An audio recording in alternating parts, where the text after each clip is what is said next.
Cuando yo vine a vivir a Subo fue como pasar, como si me hubiese cambiado la vida. Todo, o sea, realmente yo no me concibo sin la localidad. Para mí Suba es una raíz.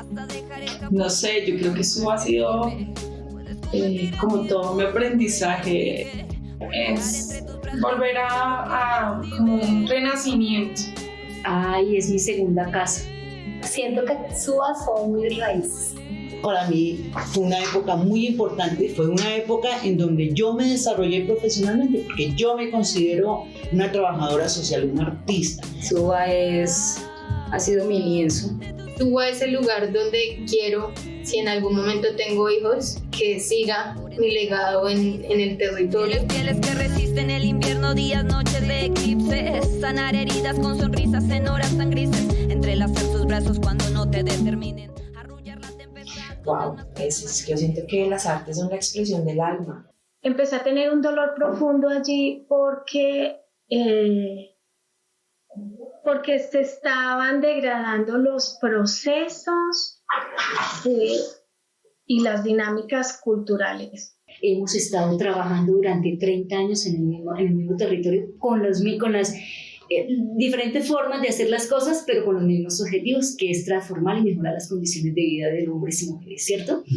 Son anónimas, somos personas anónimas que hemos aportado muchísimo, digamos, a esos procesos, ¿sí?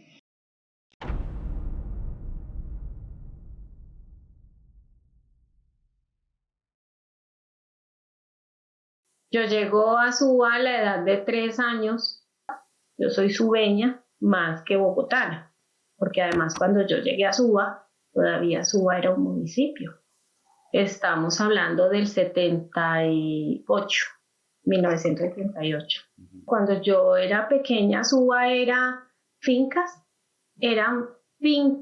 y fincas de terrenos gigantes, con sembrados de maíz, con rebaños de ovejas, con rebaños de vacas, mucho ganado de leche, se sembraba mucho la arveja, la zanahoria, se sembraba el tomate, la papa.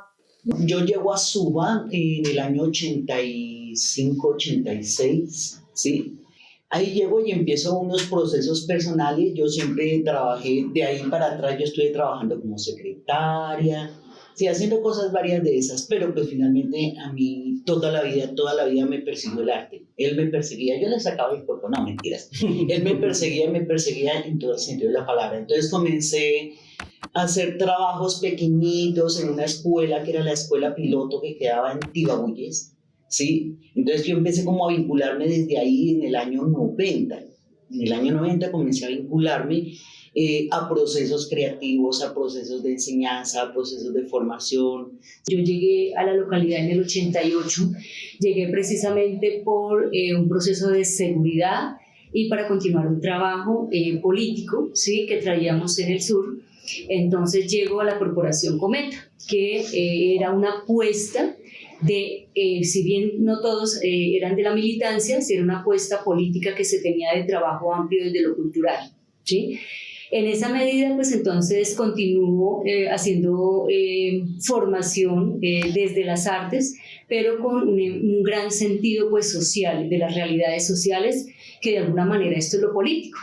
El quehacer de los hombres y las mujeres de la política es su quehacer cotidiano, es su construcción de pensamiento. Bueno, yo llego a la localidad, yo creo que cuando tenía como 2 años con mis padres. Uy, no, eso era hermoso. Era una cosa mágica, muy verde. Me acuerdo que para ir a la escuela, yo estudiaba en la escuela de Corinto, teníamos que atravesar todos esos potreros de ahí para allá y eso era pues diversión, mucha tranquilidad. Era pues un escenario como muy rural realmente. Sí. La mayoría de las actividades comunitarias eran lideradas por los párrocos de las iglesias. Ellos hacían actividades para los niños, para los jóvenes, para los abuelos y demás, y alrededor eran esas capillas, nos organizábamos diferentes grupos. Yo desde muy chiquita, pues mi mamá hizo danza desde que nosotros éramos muy pequeños, Entonces yo dirigía los grupos infantiles de la vereda Tunavaja en danza, y hacíamos muestras, fui reina de la fiesta del campesino cuando tenía 12 años, bueno, eran muchas actividades que nos inventábamos entre todos con el liderazgo o más bien con la alcahuetería del párroco. Era una cosa muy ingenua, pero también muy como muy natural, ¿sí? Nos gustaba, las comunidades nos gustaban. Realmente esas son las prácticas culturales más naturales, más propias, más sinceras, las que no tienen paso por el Estado, sino que las construye la sociedad. Eso era así. Giovanni y Elisa, justamente, ellos se reunieron varios chicos, varios muchachos, y crearon la Corporación Evasiva Cultiva. ¿Sí? Eso ya fue para el año 96, 97. Me buscan de Cultiva para empezar un proceso con ellos. Les salió por fin un primer proyecto que era Artes versus Violencia, se llamaba el primer proceso. Y fue un proceso muy rico porque su mismo nombre lo dice, el arte versus la violencia. Entonces empezamos a trabajar con grupos en colegios, con grupos en barrios. Bueno, creo que desde pequeña siempre he tenido un sentido de mirar al otro, de estar pendiente del otro, de sus necesidades, de sus situaciones, y creo que eso lo viví desde el cole, como en diferentes momentos. Fui vocera, fui personera del colegio, y dentro del desarrollo de mi periodo académico, más o menos como yo creo en 10º, en 9º grado, cuando tenía aproximadamente 16 años, llegó Cultiva al colegio con una propuesta que era como el carnavalito, creo que se llamaba en esa época. Entonces acudían a los colegios para que los chicos armaran como comparsas y cosas así, y bueno, ahí empecé a conocer este escenario de lo teatral, de lo artístico, de lo recreativo también, o sea, como una fusión de lo lúdico, y empecé a acercarme pues a esos escenarios. Mi vida ha estado como permeada un poco sobre las realidades que hemos vivido en la localidad, también en el distrito, tanto las realidades como culturales, sociales, políticas.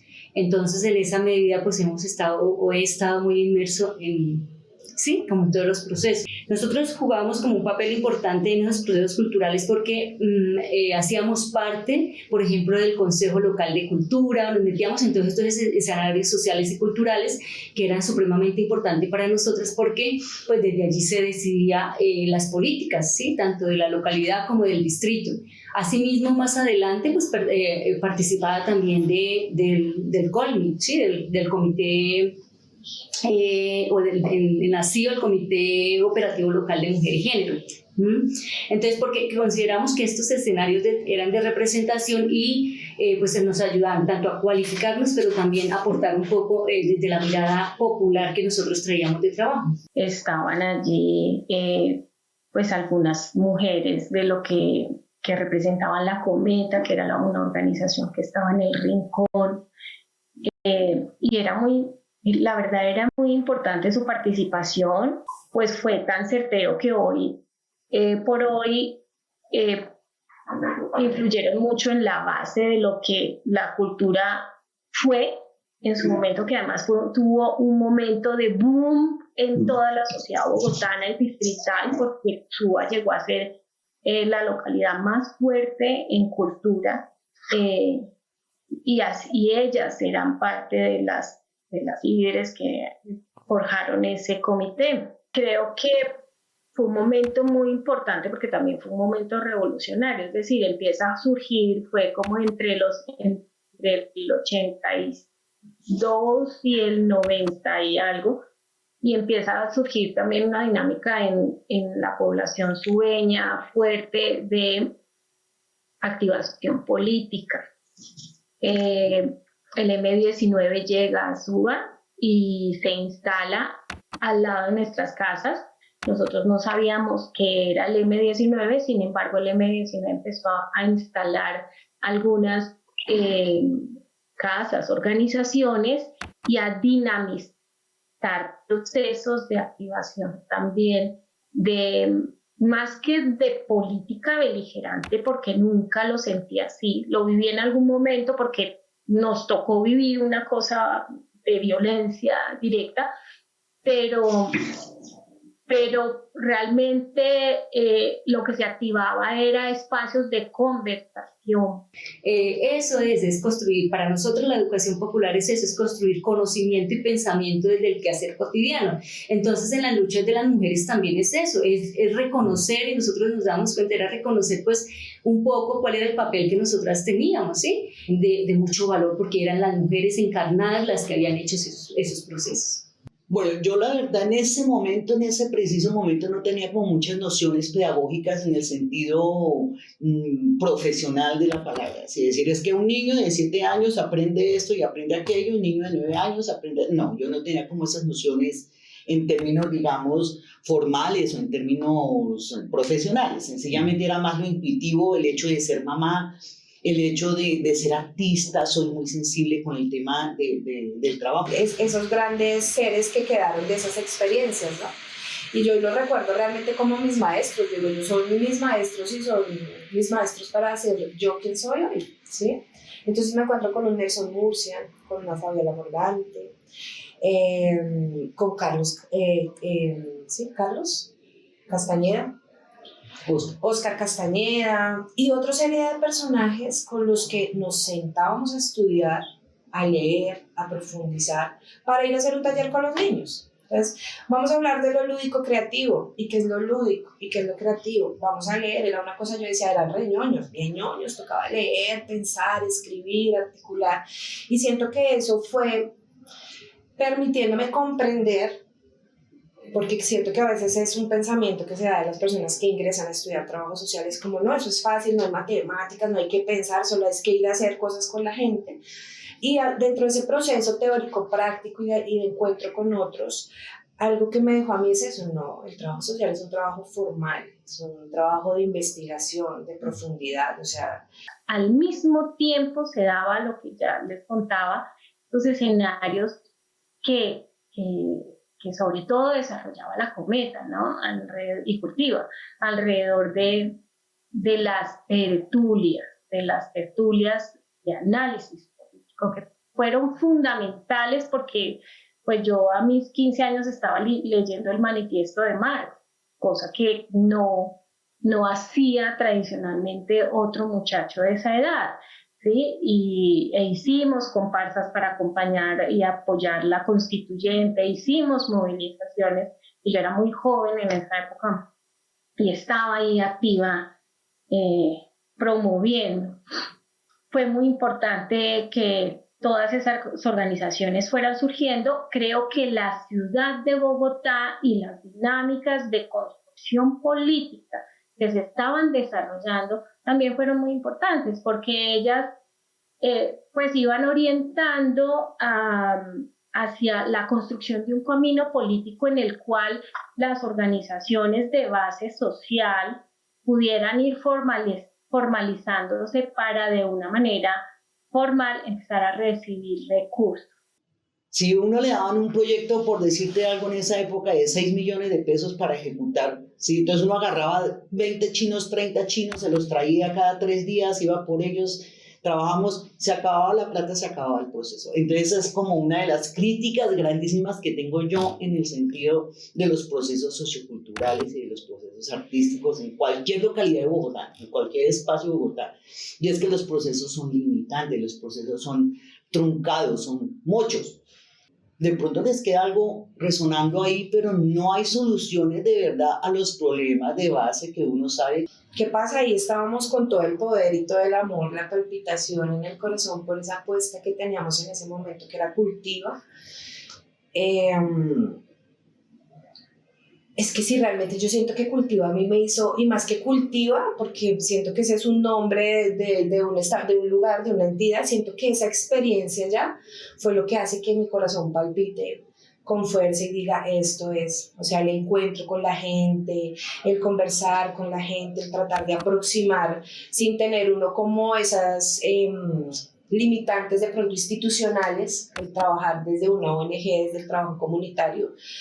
Siento que tiene dificultades como económicas porque no tienes el recurso, pero las otras puertas todas están abiertas porque te permite interactuar con la gente como tú lo consideres. ¿Cierto? Y hasta ahí todo se ve bonito.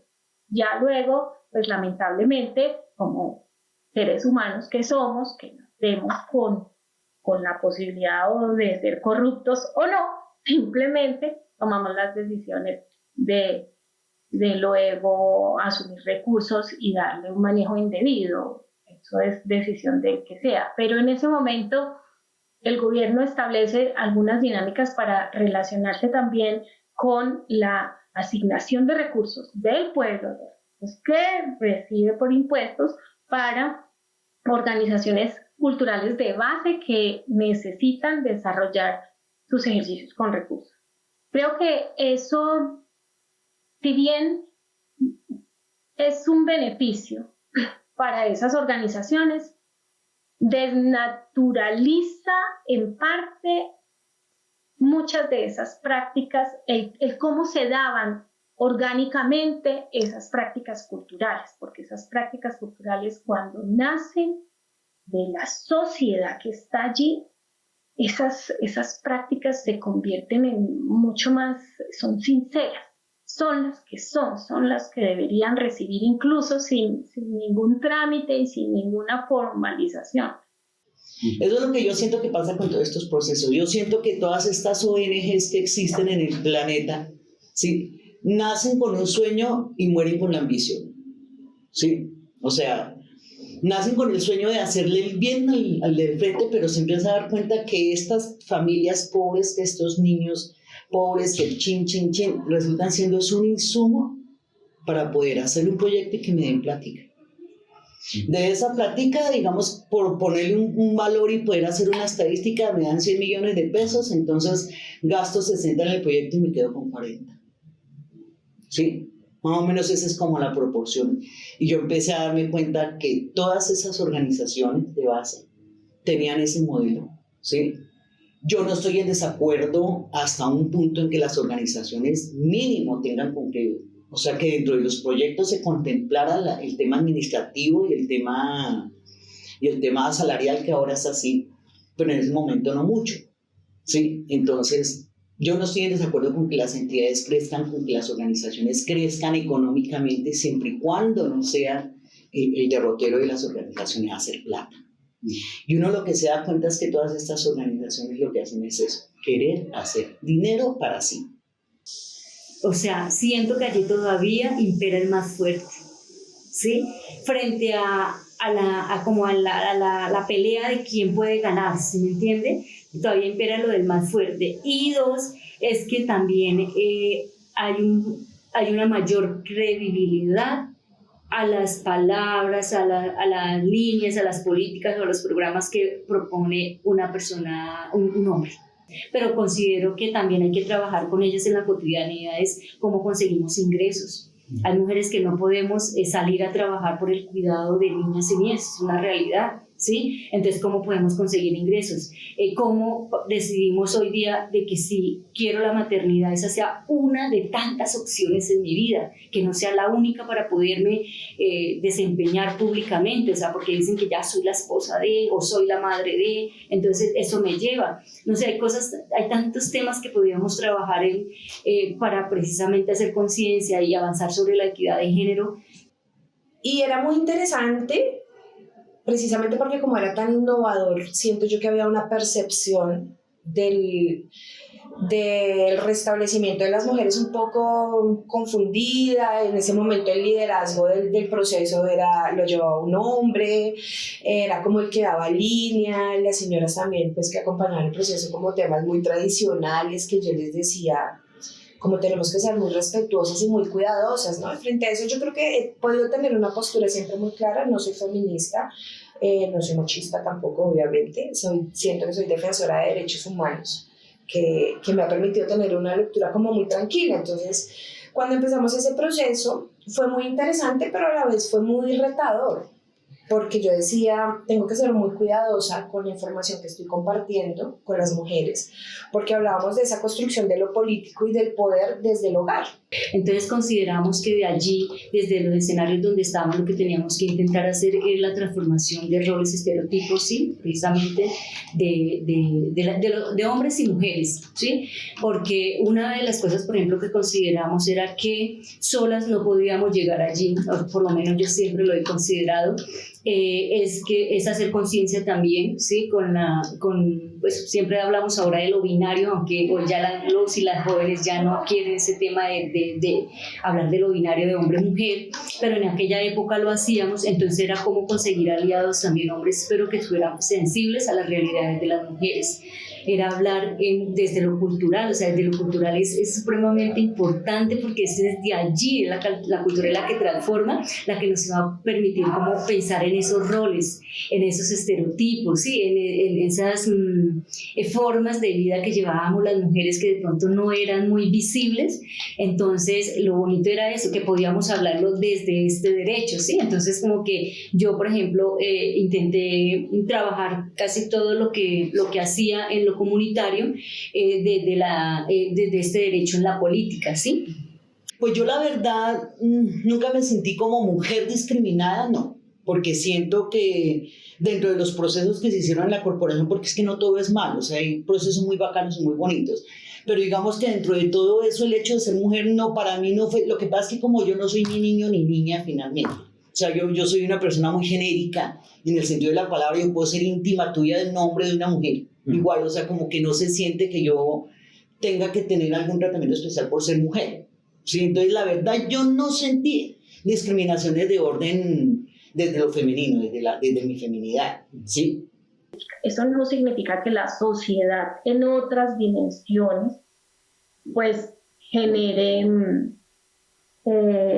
desequilibrios en el reconocimiento a la mujer, ¿sí? Pero yo creo que en la dinámica cultural de SUBA siempre hubo digamos, muchos aportes que fueron escuchados y tenidos en cuenta por el colectivo en general.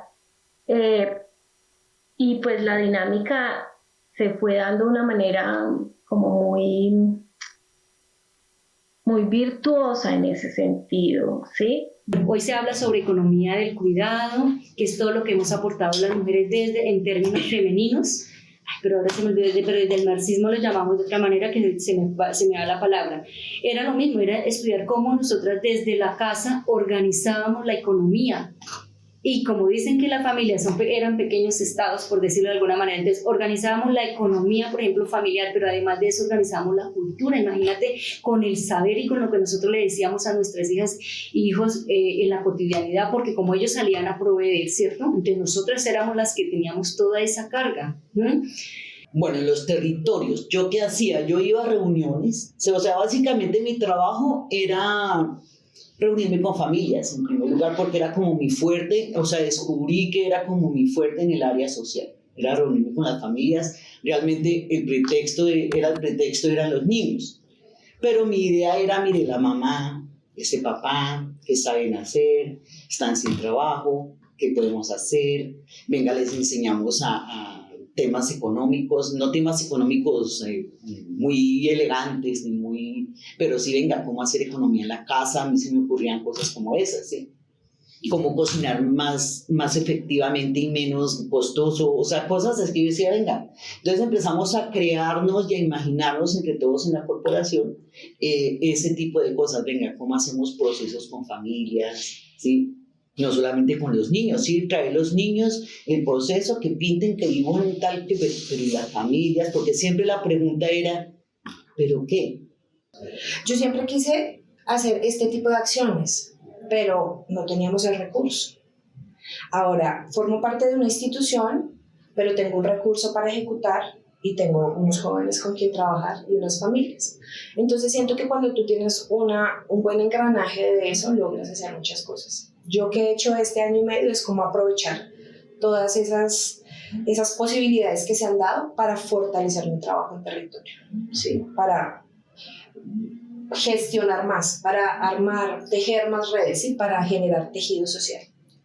Y entonces eso es lo que siento que hay que empezar a hacer, es empezar a articular la institución con lo barrial, con lo comunitario, que la gente conozca cuáles son los servicios, qué es lo que hay, dónde está la plata, los recursos para ejecutar, porque finalmente siento que es algo que nos pasa a los comunitarios, y es que como estamos en ese constante conflicto con la institución,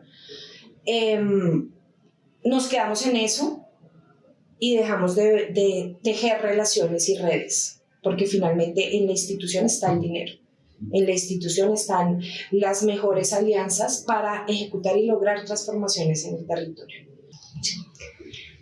Pues en este momento creo que hay un trabajo supremamente amplio, sobre todo por jóvenes, mujeres jóvenes, en toda la organización social y cultural, ¿sí? Y ya netamente así, trabajando por el ejercicio de la equidad de género, ¿sí? Entonces eso es supremamente importante, y las organizaciones que de pronto venimos hace 30 años, pues también hemos tenido en cuenta un poco ese proceso de cómo trabajarlo de manera más consciente, ¿sí? Colocándole ya ese foco necesario para poder que cada actividad que hagamos donde estén niñas y niños podamos hablar un poco sobre la equidad de género, ¿no? Pero creo que en SUBA ha crecido enormemente, o por lo menos se ha visibilizado. Si antiguamente se venía trabajando de manera soterrada, porque cuando entro, por ejemplo, al Colmi, allí había muchas personas que con una conciencia así de trabajo sobre la política de mujer y género de años, ¿sí? Y que eso también es muy rescatable. Lo mismo cuando a veces hablamos de las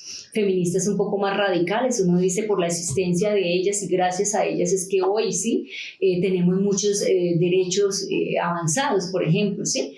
Entonces, pero sí siento que aquí en la localidad sí se ha venido avanzando sobre los derechos culturales de las mujeres, y también, así sea por política, en muchos de los escenarios tienen en cuenta el papel que están jugando las mujeres, ¿sí? En los diferentes ámbitos. Sí, entonces me parece que eso es importante. Cualquier proceso que tú realices tiene que estar transversalizado por algo que te permita expresar lo que tú estás sintiendo, lo que estás pensando, ¿sí?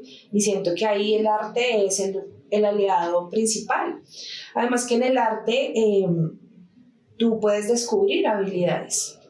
Un poco lo que decía yo cuando empecé a cantar y cuando empecé a hacer todas estas cosas, yo nunca me imaginé que yo pudiera cantar, y que además pudiera cantar bonito, y que además si practicaba lo podía hacer mucho mejor. Entonces siento que el arte lo que hace es que te permite verte realmente y conocer realmente quién eres. Aparte, digamos, de todos los procesos en relación a la corporación acultiva, trabajé en la Casa de la Cultura de la Gaitana, con la Casa de la Cultura de SUBA también participé en unos procesos de formación, entre los cuales nació uno de literatura, con Jorge Puña y con otras varias personas, donde hicimos cosas muy interesantes. Pero digamos que con el tema de escribir propiamente dicho, me reencontré con un amigo de hace muchos años que ahora él tiene una editorial, y me dijo, venga, es que yo tengo una editorial y pitos y flautas, y le dije, hermano, yo escribo y me gusta. Me dijo, escríbame un cuento infantil, porque es realmente mi fuerte es el tema infantil y el tema educativo. Entonces escribí un cuento, me senté y dije, bueno, voy a escribir un cuento, y escribí un cuento muy bonito, él me dio unos parámetros de extensión, unos parámetros de letra, de todo eso, y lo escribí y se lo envié y le encantó. Entonces desde ahí tenemos una relación literaria con este hombre, ¿ves? Entonces desde ahí para acá tengo una disciplina de escrituración bien interesante. Pero cuando llego a SUBA me da la posibilidad de trabajar esa otra parte mía, sí, por ejemplo, de lo que me gustaba, que de pronto no había podido experimentar en otros escenarios, como es la cultura, ¿sí? Por eso llego a este proyecto tan importante como es Cometa, ¿sí? Y encuentro de alguna manera con algunas personas identidad, ¿sí? Donde decíamos, sí, podemos construir desde la esperanza, podemos construir desde lo que nos gusta, desde las artes. Debe ser, yo siempre tal vez fui inquieta con las artes, pero usted sabe que uno en el campo, en un pueblo, acercarse al mundo artístico es más difícil, ¿sí? Aquí esto me lo posibilitó. Además yo comencé a experimentar de lo que yo creía que sabía, como pues vivir la violencia en otros escenarios. Entonces todo eso me ayudaba para tener, sí, como una mirada sí, o hacer un análisis de esa realidad social muy bonita. Entonces SUBA de verdad es mi segunda casa, es la que me permitió explorarme, y vivir eso, mira, sí, muchísimas cosas todavía hoy, después de 30 años de haber llegado acá, sí, de haber llegado a este territorio, no a Bogotá, sino acá. Sí. Pues mira, nosotros cuando hacíamos parte del grupo de danza de Burundé, yo estoy entre los 11 y los 17 años como bailarina allí. Nosotros teníamos unos ensayos fuertes, nosotros ensayábamos casi todas las noches de la semana. Ensayábamos sesiones de 2 y 3 horas diarias. Teníamos un nivel muy alto. La verdad es que el grupo de danza que nosotros formamos antaño bajo la dirección de Nicolás Murillo, pues no se reconoce mucho la historia de ese grupo. Luego, pues claro, ya pasa a ser mi madre quien administra la corporación y empieza a forjarse una historia de corporación. Pero el grupo fue muy importante porque creo que fue una escuela muy buena para muchos de los que nos dedicamos luego a seguir bailando y a enseñar la danza. Antes de cumplir mis 18 años, se funda la Casa de la Cultura de Suba y me llama Jorge Riaño en su momento, el director, y Jorge me dice: Narda, ¿quieres dirigir aquí un grupo de danza de adulto mayor? No hay con qué, porque nunca había con qué, pero puedes pedir un aporte a los abuelitos. Y así fue como dije, bueno, hagámoslo, qué rico. Empecé a dirigir allí el grupo de danza adulto mayor de la Casa de la Cultura. Primero se me inscribieron casi 60 y algo abuelas, así que me tocó hacer 2 grupos, no iniciamos uno sino 2. Y en ese proceso se me empezó a generar un fenómeno de una necesidad gigante de los abuelitos de la localidad, que ya empezaron a llamarme, y cuando menos me di cuenta, antes de mis 20 años, yo creo que antes de cumplir los 20 años, ya tenía 12 grupos de suba de adulto mayor en la localidad. Y conté los abuelos que yo estaba formando en ese momento y tenía 900 abuelos inscritos. Reconocer tu trabajo, de pronto era algo que yo no me había pensado, sino estos días que tú me dijiste, oye, entrevista, y yo decía, entrevista. Oye, bueno, sí, es que ya son más de 20 años camellándole aquí a esto, ¿no?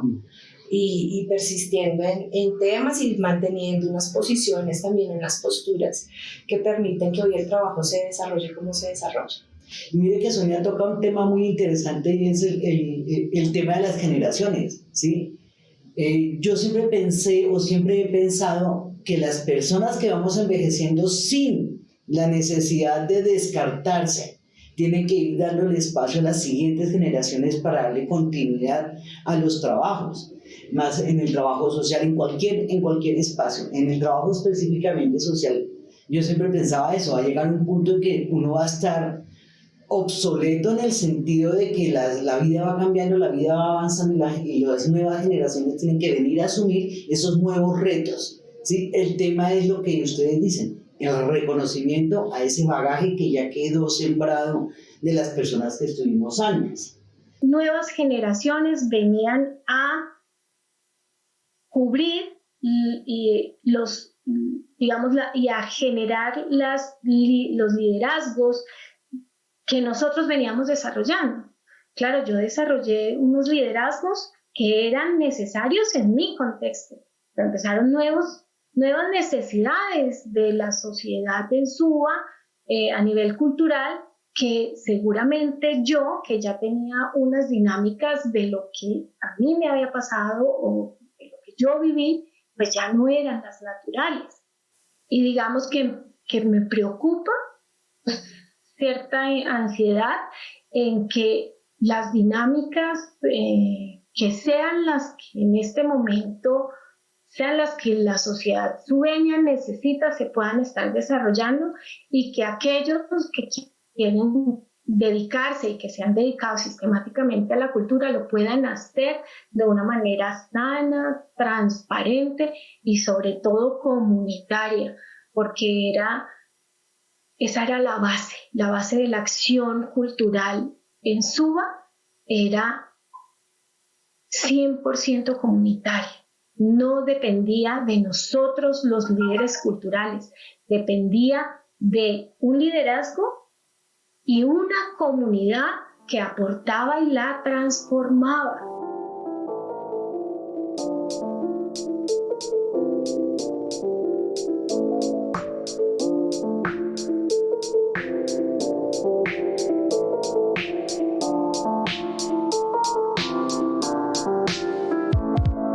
Que nos sopla el aire formó la mariposa que ahora voló bajo la luna, lluvia y el sol, metamorfosis se completó.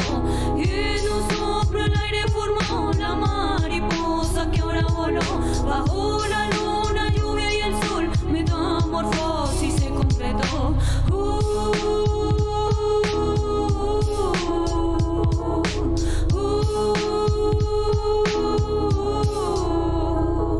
Primera fase de mi evolución. El género. Yo soy el hálito de la idea de la belleza. Me han asignado su presencia y su ausencia. La primera me hace virtuosa, la segunda me desprecia. Llevo entre las piernas un ardor que me desespera. Nadie lo sabe, aunque a todos nos duela. Cuando los días me dejan la esperanza, yo la sospecho, me le río, la muerdo, la beso y me la quedo. Cuando la oscuridad se interpone entre mi vida y mi sueño, miro el futuro desde mi vientre o lo tejo desde el pensamiento. Tengo el hábito de dejarme ganar por el amor, y si soy yo quien gana, que el cielo se entregue a lo que siento.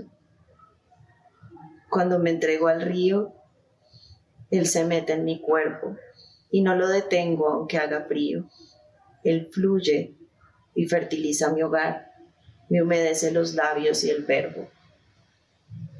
Cuando me acuesto en tierra, el sol se me mete entre las venas, me nacen unas flores en el pecho que suelo declarar.